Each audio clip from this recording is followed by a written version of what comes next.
We will stand united. We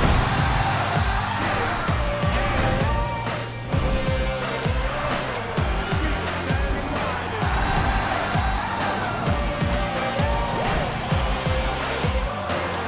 We will stand united.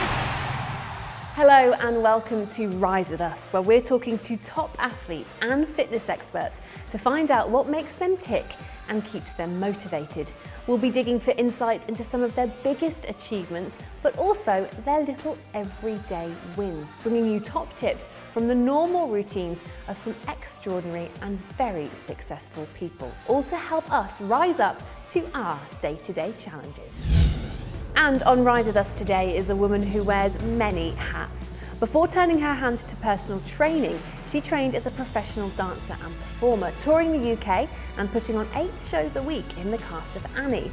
She's now a qualified PT, best-selling author, podcast host, and one of the UK's best-known influencers, as well as an ambassador for Women's Aid. And in 2020, she won the Sunday Times Sportswoman of the Year award for Influencer of the Year. Not bad for someone who's still in her mid-20s. She is the pint-sized PT extraordinaire, Alice Living. Many hats, but at your core, do you still see yourself as a personal trainer first? Yes, and I think that's actually been really important to my brand. You know, fitness is so widespread now, but I guess at the heart of everything I do, no matter how much I might do fun things like this or, you know, be on the cover of a magazine, I still want to make sure that at the core of what I do, it's about education, it's about getting people to fall in love with exercise in whatever way suits them, and also that I am still coaching clients because that helps me to maintain a form of credibility, which I think is really important too. Your career, of course, started with the connection to food when you set up your Instagram page, Clean Eating Alice, which we'll talk a bit about later. But for you, is food enjoyment, whatever you fancy, or do you see it more as fuel? Well, I think I have definitely had an interesting relationship and definitely been on a journey with my relationship with food, as I think so many women do. So when I was training as a dancer and performer, there was such a huge focus on the way that I looked. And I definitely went through one of those rocky stages where I had a really poor relationship with food. You know, I went from someone who was eating ice cream and pizza every single day as a typical student in my first year to suddenly falling into quite a restrictive way of eating because I suddenly was like, oh my God, I need to be in shape for the stage and, you know, everyone around me is basically my competition and I need to look the best. My previous perception of health was that I needed to be in a small body and needed to be eating healthy 100% of the time. And actually I started to realize that that wasn't necessarily the healthiest way to go about doing things. So it was more about, okay, I love food. How can I start to develop a better relationship with food? How can I still eat well, but also enjoy the things that I really want to, like pizza and ice cream, but this time maybe a little bit more balanced. Yes, I'm mindful about the things that I eat around my training because I think that's important and I love my training and I want to get the most from it. But I also just want to enjoy what I eat. In terms of then getting the most out of your training, what do you recommend or what kind of foods should people be eating pre-workout? Because it can be something that's so easy to get wrong. The amount of times I've gone for a run and gone to the gym and thought, shouldn't have eaten that, here's the stitch, and you just feel sluggish and it's just rubbish. So what should people be eating pre-workout? Yeah, I mean, it's interesting because we're all actually going to be really different. There's not kind of like a one size fits all when it comes to what you should eat pre-workout. Some people actually do better fasted. You know, if you're training first thing in the morning, it actually might be better if you don't have something and then make sure you refuel well afterwards. Some people really need something before they train because they feel like they just need that little bit of energy in their bodies. So I think it's about finding what works best for you. For me personally, I'm one of those people that just needs something in me. I would say definitely try and focus on a carbohydrate-based snack or something before your workout to make sure that you've got enough energy in your body to really give it 100%. You don't want to go into a workout feeling as though you haven't got enough energy to really go for it. So something that's carbohydrate-based and then just making sure that you've also got adequate protein for recovery around that workout too. So what were you, I mean, I know you changed your relationship with food a lot and when you were theatre school as well, that changed things a lot. Growing up, were you a healthy eater? I think I had a very normal relationship with food. You know, my mum cooked a lot and we had really, wholesome meals, but it was never, I never thought about, what I was eating. I was never like, oh, I shouldn't have that. And I think it's interesting that now I talk to people about their relationship with food, I always try and get them to hark back to when they were a child and to think about that way that they would kind of intuitively eat. So they would eat when they're hungry, they would stop when they're full. And we almost try and override those signals as adults because we believe that we should eat less or that we, need to eat to stay in a certain shape. So we tend to override those signals and then kind of lose them a little bit. So I try and get people to remember back to that time when, you would eat to enjoy, for enjoyment, and you would eat to a point where you feel full and then stop. I would say my relationship was really normal growing up, and it was only when I went away to theatre school that actually I started to recognise that there may be a few issues that I needed to deal with. Was there an element when you were at theatre school that because you were so active and dancing all day, it kind of didn't really matter what you ate because you just needed to fuel yourself somehow, and I guess you were tired at the end of every day from all that activity? Looking back now, I probably didn't eat enough to fuel what I was doing. And actually, I think if I had known what I know now, I could have fueled myself a hell of a lot better and probably been way more switched on in some of those rehearsals. But I do think that it's important that we kind of educate people that, food isn't something that should be burned off with exercise. They're two very separate things. You can eat well and you can exercise, and both of those are equally important, but one of them doesn't sort of balance out the other. That's such a good point. They have become so entwined culturally and just in many of our heads as well. It's that reward thing which has become very warped, really. Yeah, I completely agree. And, it's one of those things that I have to try and work with people on, because I think we really have fallen into that trap of thinking, oh, well, if I eat this, then I can burn it off in the morning on the treadmill. Our bodies don't work like that, unfortunately. So as much as it's an interesting mindset, I think it's also a damaging one because it kind of creates a disordered relationship with both food and with exercise. I think we should look to eat for optimal performance in our training and also look to eat for optimal recovery. But also see exercise as a separate thing and not as something that we're using as a punishment for our body, and actually looking at it and saying, how can I challenge myself within my training rather than let me just burn off that cake I ate yesterday.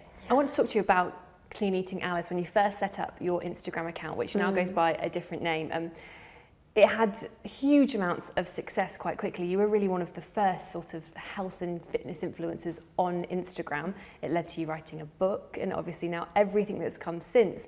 Did you ever expect any of that or imagine what your career would look like just by starting posting some pictures of food on social media? Well, yeah, it's interesting because no, of course not. And I think, now I look at the culture of influencers and I'm like, people set out to become influencers. But when I first started, that wasn't even a thing. So it was really that I was just using this Instagram page as a way of documenting what I was doing. Like I said, I wanted to create a better relationship with food and to get in shape for what was going to be my career.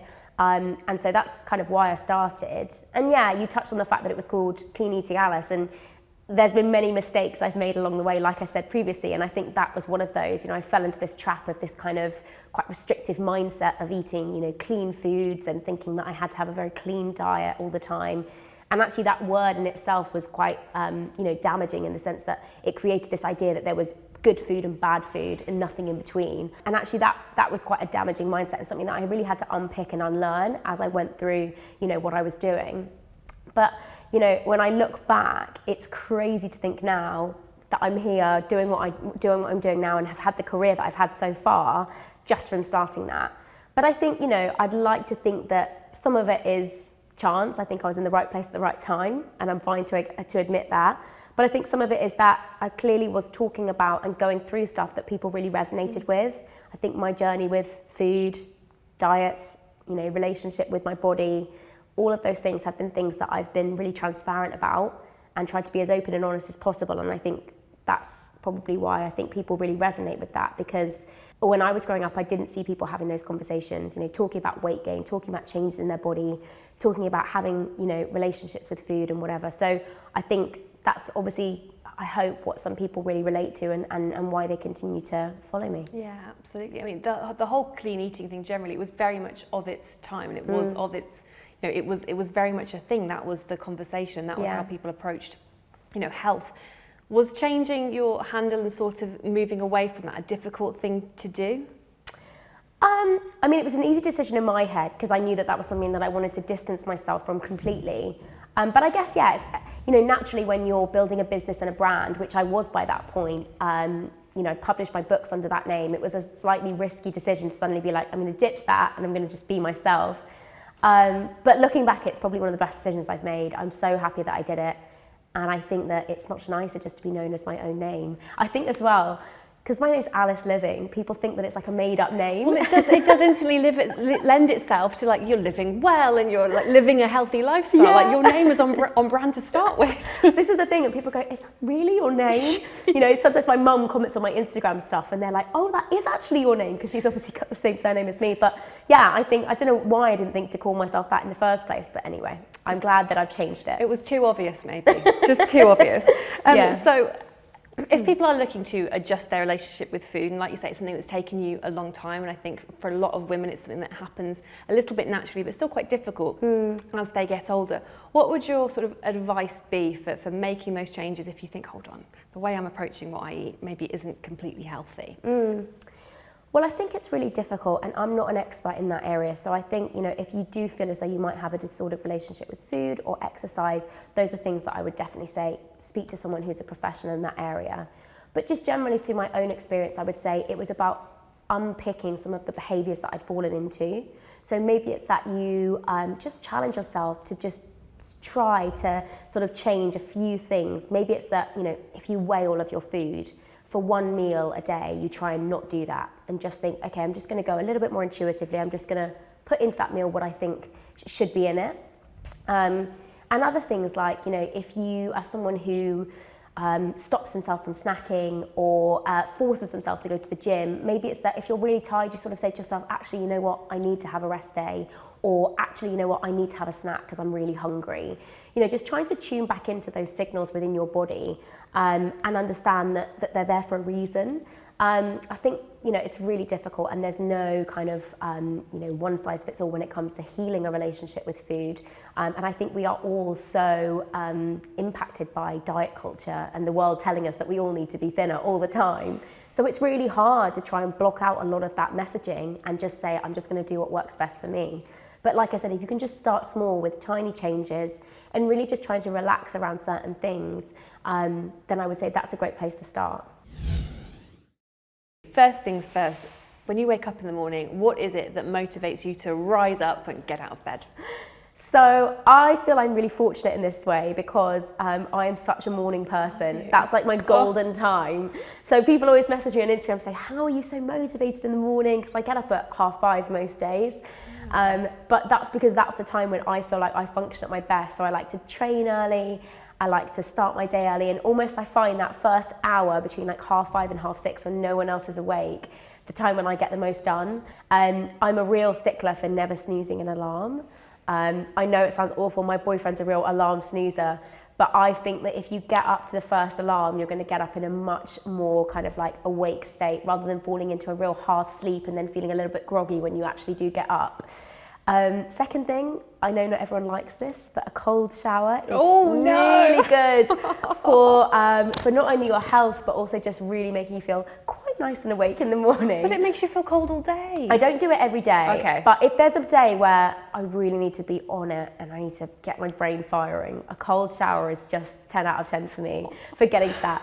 But also really simple things like I'd like to try and get my you know, my clients and the people that I work with to be nice and organised. Like it's simple stuff like if you're going to the gym in the morning, lay out your gym kit the night before, pack your gym bag the night before, prep your post-workout shake the night before, make everything as easy as possible so that when you wake up, you don't even have to think about what you're putting on or what you're putting in your bag because it's all done.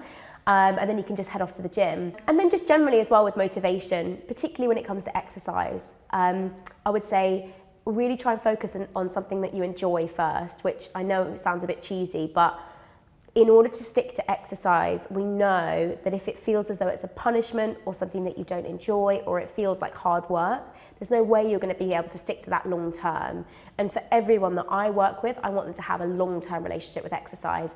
I don't want them to train for 10 weeks for their summer holiday and then forget about it until the next year. I want it to be something that they do consistently week on week. So for that reason, it's got to be about finding something that they enjoy. And that means that you have to kind of take exercise out of a box of it being like you have to be dripping with sweat, you know. A lot of people's perception of exercise is it's only really doing good if I'm dripping with sweat and if I've worked my absolute butt off and I feel like I've given it 110%. Whereas actually exercise looks different to everybody depending on what you enjoy and what your goals are too. So, you know, it could be something like Pilates, running outside, rowing, yoga, swimming, Zumba, whatever it is, you know.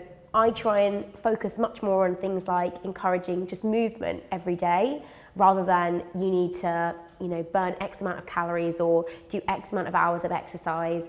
I would just say, try and take the focus away from those things and just focus on doing something you enjoy and trying to do that, you know, every day or every other day. And then the other thing is also just about setting yourself some little goals. Maybe it's that you want to complete 3 workouts a week for 12 weeks.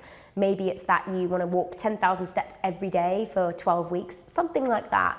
That's just a nice goal to keep you ticking over, to keep you focused, and to make sure that you've got something to work towards so it feels like it's rewarding. To my goal, I lost the weight. I looked, you know, very small, very lean, very fit. But actually I was probably at my unhappiest that I've ever been. So I try and use this thing of, you know, getting people to recognize that life isn't always healthier or happier if you're thinner. It's not weight loss. What is going to make me happy? We will stand united. What do you do on those days when you wake up and you have got to do a workout because you do, you know, Instagram live workouts, Yeah. this, that and the other, and you think, I don't feel like it today, my body doesn't want to do it. How do you get over that hump? Coffee. No. I would say music is really important for me. You know, I grew up in musical theatre. That's my background. And so I try and pick something that suits my mood and that really like gets me wanting to, you know, get out of bed and get going. So whacking on a good playlist, always a good place to start. Maybe it's that I envisage something that I'm going to eat after my workout. So, you know, my post-workout meals range from anything from chocolate porridge to like protein pancakes or something delicious. So maybe it's that I visualize that and I'm like, right, I'm going to really enjoy that after I've done my training. So let me just get this out of the way and then I can enjoy that. So yeah, visualization. And then also maybe it's just, it can be as simple as like, you know, I've got a nice piece of gym kit that I'm going to put on and feel good in. So I'm going to put it on and just do 10 minutes and see how I feel. If I do 10 minutes and I feel good, I might carry on. If I do 10 minutes and I feel like, that's it for today, I'll stop. I guess the difficult thing comes when you've got like thousands of people also joining in your workouts, which means that I really do have to have my A game on. But yeah, if it's just me, I think I try and be a little bit more intuitive with it. So yeah, start with 10 minutes, see how I go from there.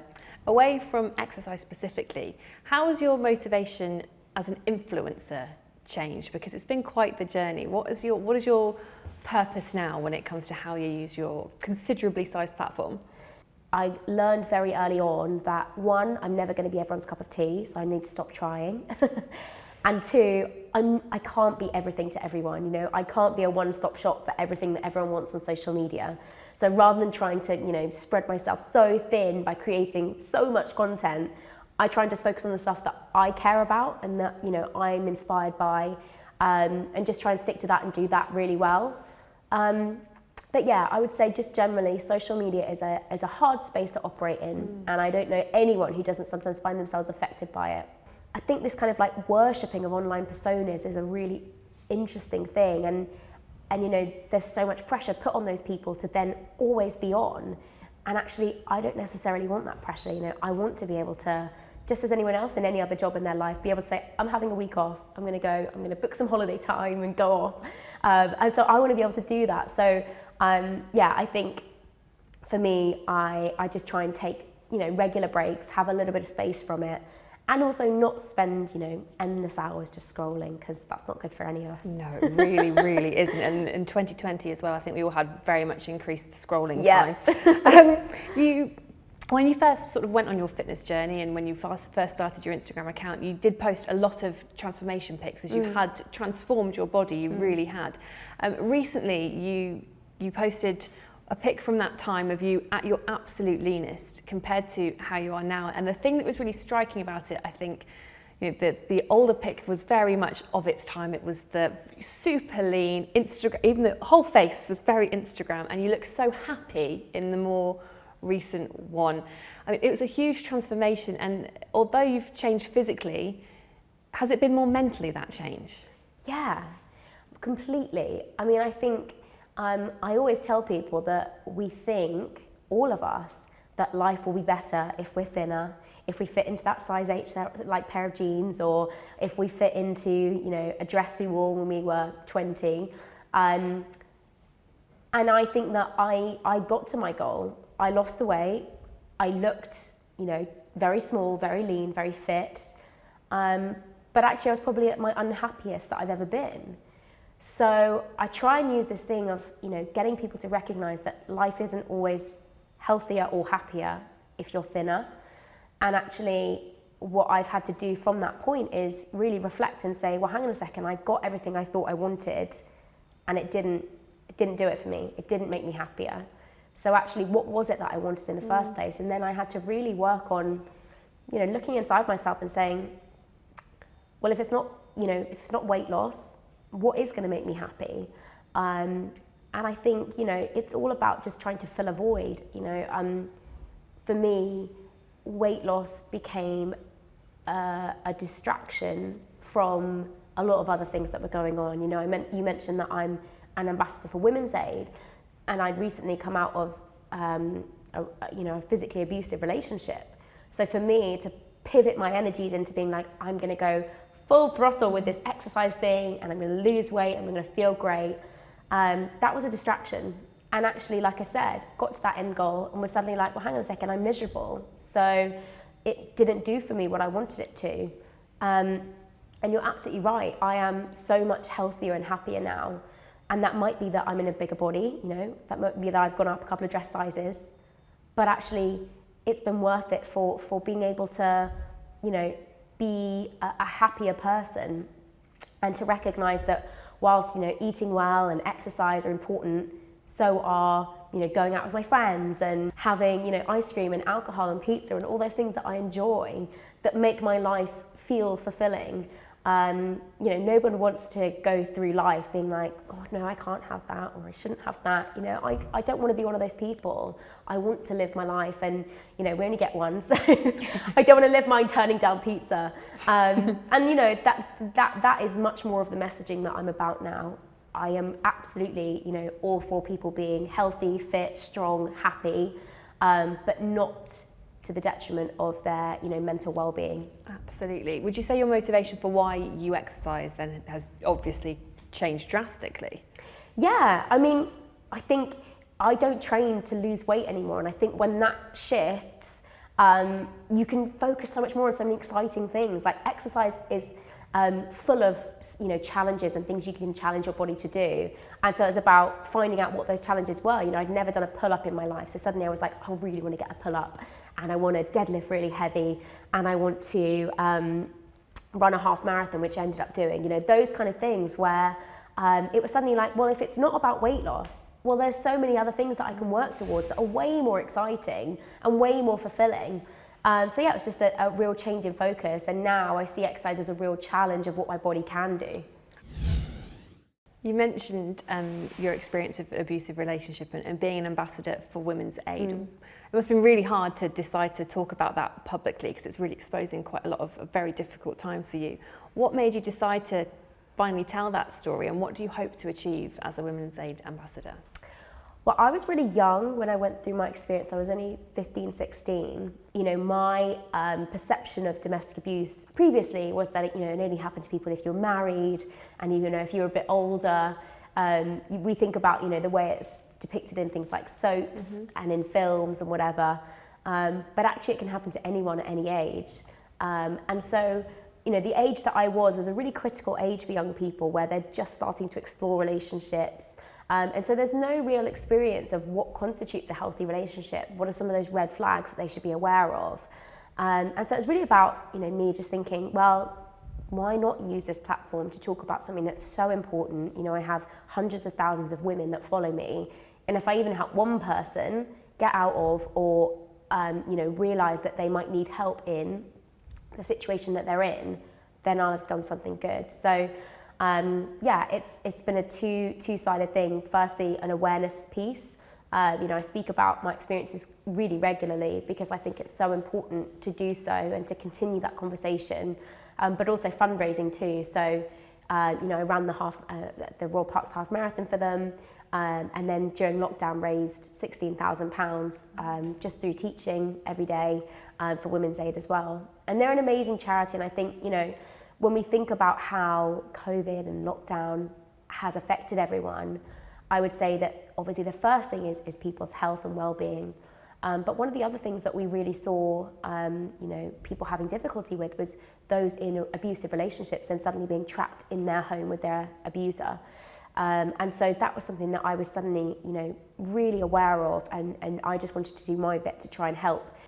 What was it like running that half marathon for them? Because perhaps a different sort of fitness and health goal than you're used to. Because it's challenging, isn't it? Long distance running, people are sprinters, some people are made for endurance, and if you're not used to it, it's a very hard thing to do. Well, I am not a talented runner, I'll tell you that now. It is not my strong point. So it was actually, that's good though in a way for me, because it was a real challenge.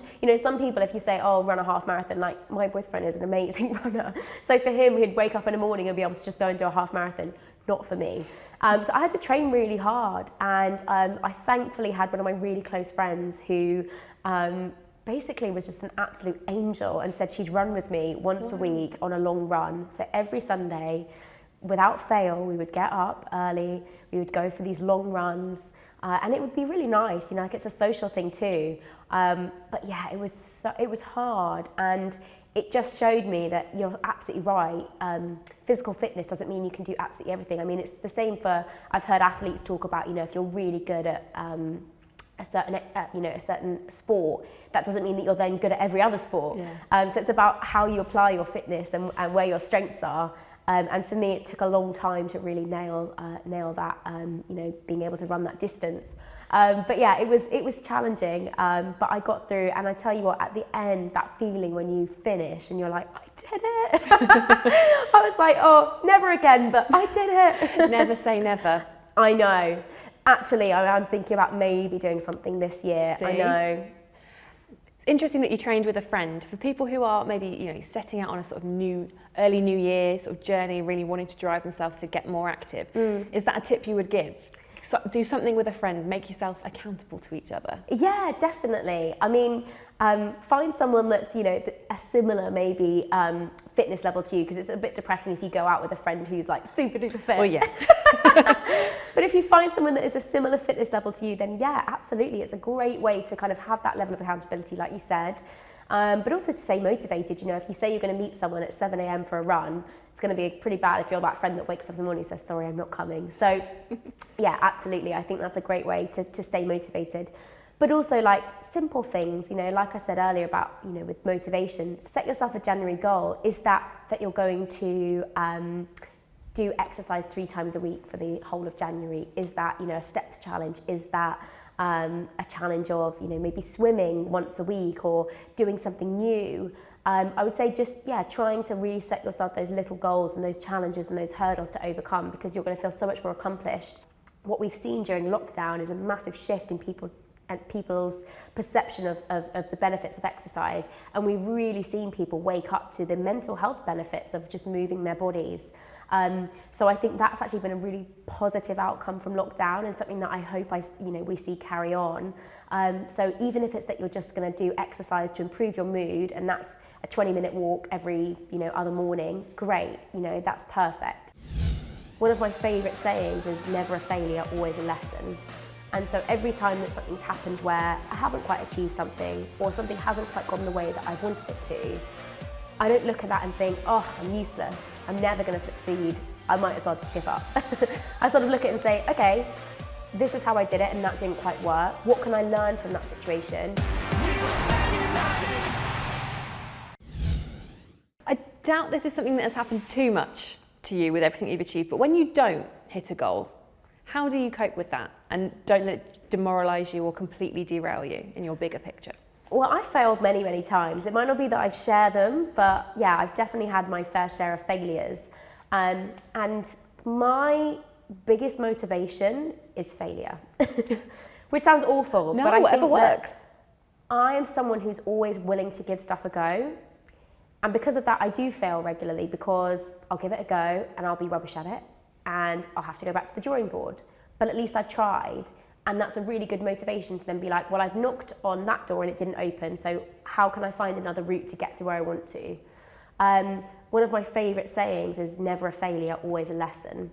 And so every time that something's happened where I haven't quite achieved something, or something hasn't quite gone the way that I've wanted it to, I don't look at that and think, oh, I'm useless, I'm never going to succeed, I might as well just give up. I sort of look at it and say, okay, this is how I did it and that didn't quite work. What can I learn from that situation? I mean, there's been so many times where I failed at, like, I've thought I'm going to do a really good thing for social media. I've got a really great idea of like a video series that I'm going to do or something like that. And it's absolutely flopped and people just didn't engage with it. And I've been like, oh, okay. But, you know, I learn from it. It's never something that I see as like, you know, being a real kind of setback. And I don't know where I get that from, but I think one of the things that I would say is with my background being in theatre, you know, you're knocked back on almost a daily basis in auditions, and you can't let it get to you because you have to just keep going, because if you didn't, you wouldn't have a job. And you know, it's kind of often something that's completely uncontrollable. It's not an element of you that they don't like. It's that, oh, you're just half an inch too tall or too short for exactly what they need. So you know there's bigger factors at play rather than what you're doing. Yeah, and also I think what it teaches you is that, you know, everything is so subjective, and just because you're not right for that job doesn't mean you're not right for 100 others. And I think that like what performing taught me was to really see the value in my uniqueness.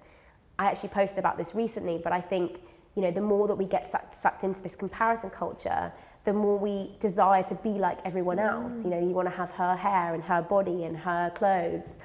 But actually, the beautiful thing about each and every one of us is that we are all unique. And that is what's so special about us. Nobody else can be you or me. And so rather than being like, well, I don't want to be me, I want to be like her, why not start celebrating the things that you do have that no one else does? You know, I could be in a room of 100 girls, but me being me was the most special thing about me, and I just had to use that to my advantage to try and get the job.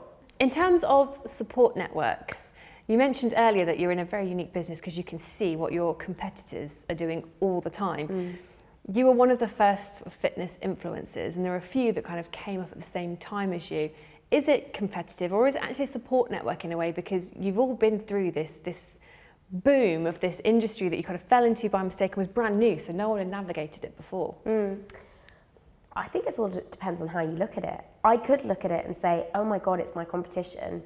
And I could spend every day looking over my shoulder being like, what's she done? What have they done? Oh my God, I need to do more. But I don't choose to live my life that way. One of the biggest things in my industry is being able to celebrate other people's success. Because there are going to be times when someone else gets a job over me or someone else does something amazing. I can't be sitting there every time that happens thinking, wasn't me, damn it. I've got to be able to celebrate other people's success. That's so important. And in return, I'd hope that they would celebrate mine. But yeah, I try and keep quite tunnel visioned with work stuff. You know, I don't gain anything from comparing myself to what other people are doing or competing with other people, because like I said earlier, we're different people. So it almost doesn't make sense to do that.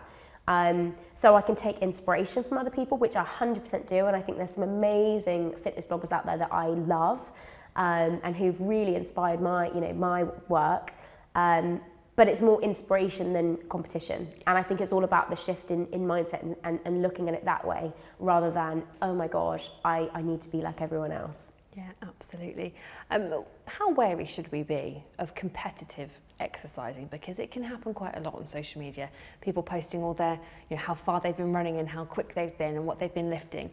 And it can be motivational, but it can also make you feel that if you're not running a 5K in less than 25 minutes, then you probably didn't actually try very hard. Instagram should be a positive and uplifting place, as should every other social media platform. If you're going on there and you're coming away feeling downbeat, maybe a little bit insecure, you need to ask yourself, like, what is it that I'm consuming and what's that doing to my mental well-being? And I've had to do this many, many times across my, career, that there might be someone who I really like, but who at that moment in time is actually really triggering for whatever reason to me. And it's got nothing to do with the person themselves. It's just the content isn't right for where I was at that point. And so I can mute them. They'll never know. They don't need, you can't see if people have muted you, but I just don't need to see their content at that point. And it might be that a couple of years later, I'll be like, find their page and be like, you know what? I'm in a better space now. I can see and celebrate whatever it is they're doing. I think it's really about, taking responsibility for what you consume and making sure that your relationship with social media is a positive one and not one that makes you feel, rubbish. How do you handle, because it happens to everyone on social media, regardless, how do you handle criticism and trolling, if that is something that I imagine has happened at some point, because it happens to everyone? Yeah. I mean, it's interesting, isn't it?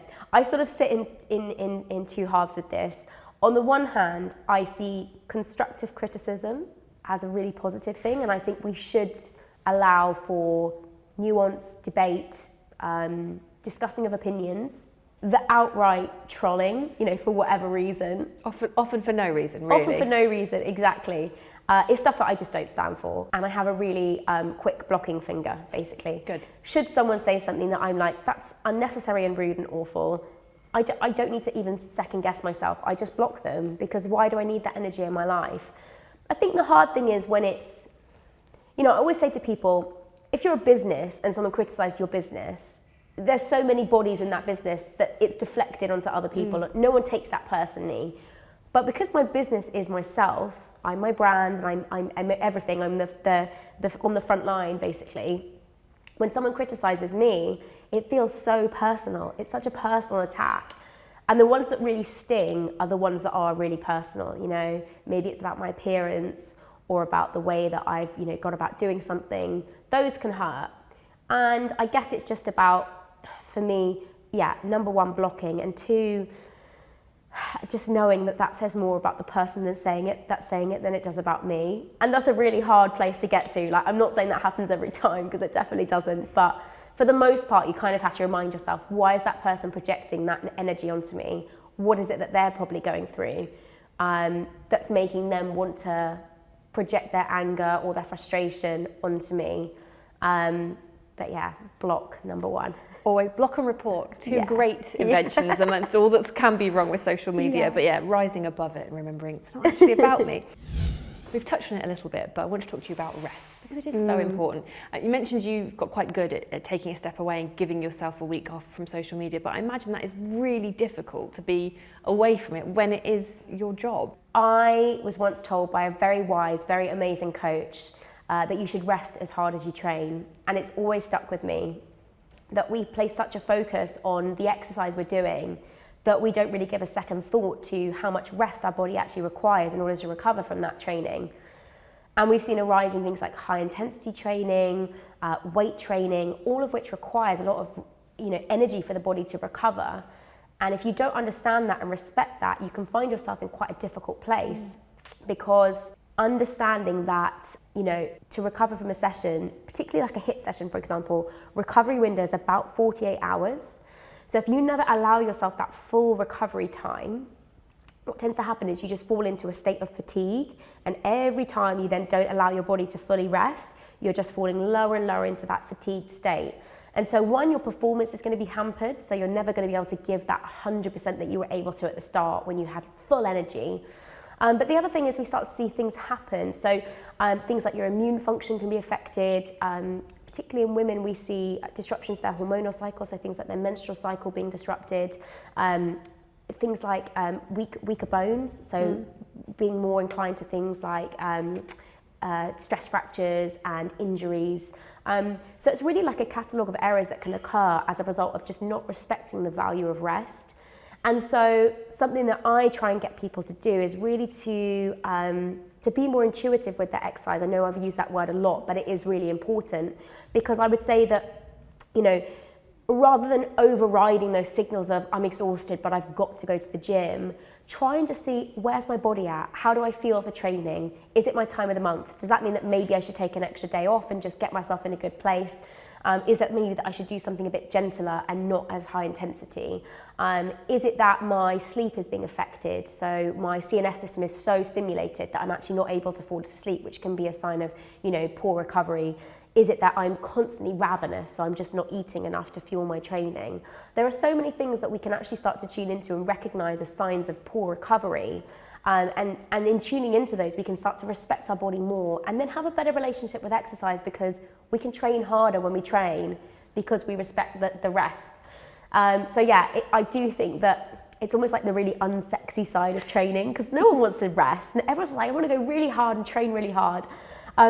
But I always try and phrase it as you'll get the most from your training if you rest as hard as you train. So in order to get that from yourself, try and incorporate, a couple of rest days. That's really interesting as well, like with that 48-hour recovery from HIIT workouts, especially with everything we've gone through in the last few months and the boom in working out at home, and a lot of that is HIIT because you can do it quickly.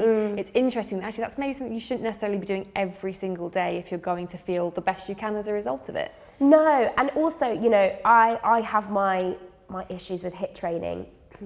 I think it's a great form of exercise if you're able and physically strong enough to do it.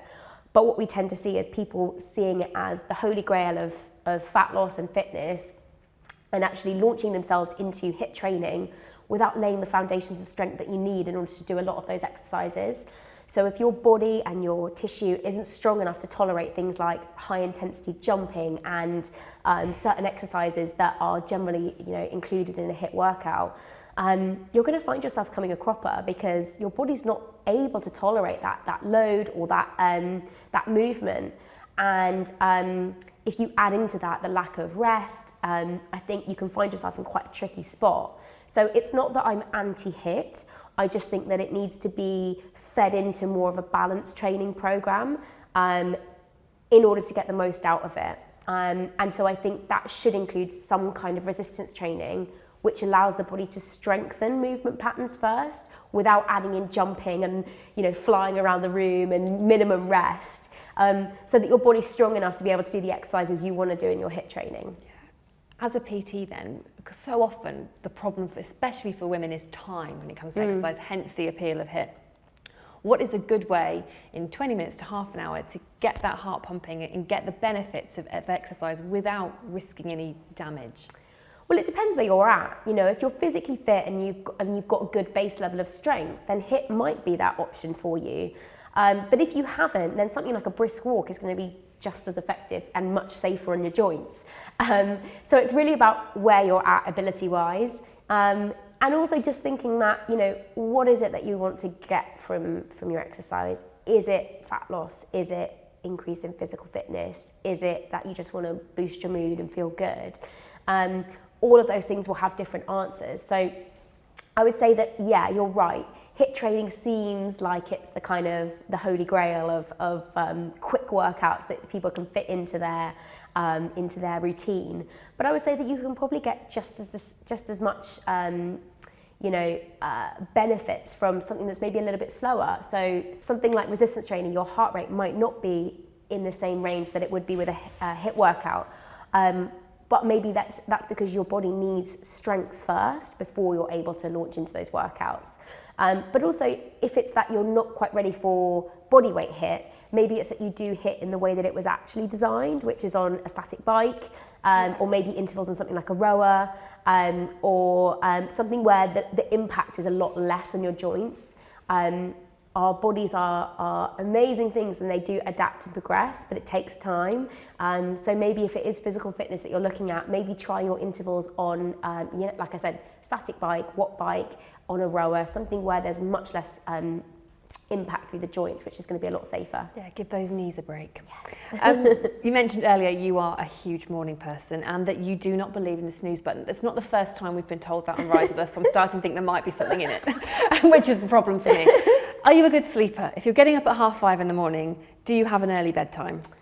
Yes, I do. I am usually in bed, don't laugh at me. I won't. There'll be no judgment here. I'm usually in bed by like 9:30, 10 o'clock. I go to bed at 10:30 at the latest, and I Okay. don't get up that early. Okay, so I'm always embarrassed when I tell people that, but my best quality sleep is pre-midnight. So if I can get into bed by like 9:30, be asleep by 10, I find that I get a really good, solid amount of sleep. Because by the time I get to like 4 or 5 o'clock, my body's just starting to wake up.